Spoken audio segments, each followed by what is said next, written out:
California Congressman Duncan Hunter is lashing out at how the Navy is treating one of its SEALs, who is now being held on what he calls dubious murder charges. One America's Neil W. McCabe reports from Washington. California Republican Congressman Duncan Hunter told One American News that U.S. military lawyers have a culture that values collecting scalps from warfighters, such as Navy SEAL Chief Ed Gallagher, who returned from Mosul, first a hero, now an inmate awaiting trial for murder. The JAG Corps, not just Navy, but Army too, the military lawyers and the internal police system that they have, they make their names by going after our own guys.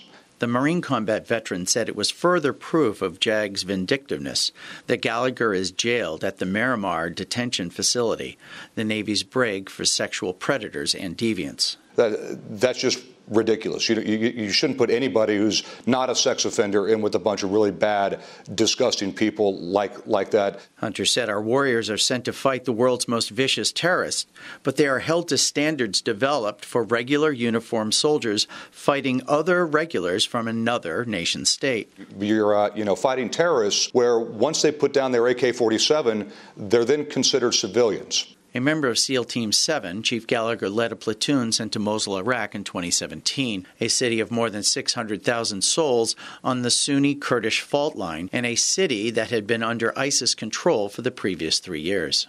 It was an approved strike on ISIS fighters in Mosul, okay? Meaning they were targeted for us to kill them. We weren't going to go in and shake hands with them and give them apple pies. We were going to kill all of them. During the urban combat for control of the city, a 15-year-old ISIS fighter was captured by the Iraqi army and then passed to the custody of the SEALs. Gallagher is charged with his murder. He went to the Navy SEAL camp to be interrogated, where he died. So what? Gallagher's brother Sean told One American News Navy prosecutors have sandbagged exculpatory evidence, including witness interviews, that flat-out deny that Gallagher was involved in the death of the ISIS fighter.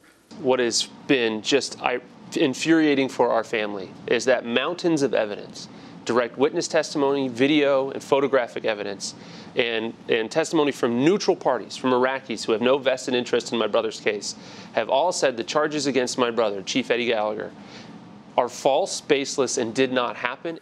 His brother was framed by a pair of junior SEALs on their first combat tour who recoiled at Gallagher's tactics, which included exposing themselves in order to draw fire and locate the enemy. And my brother then has to fight a battle on two fronts. He's fighting the enemy, and then he's fighting a mutiny with his own platoon.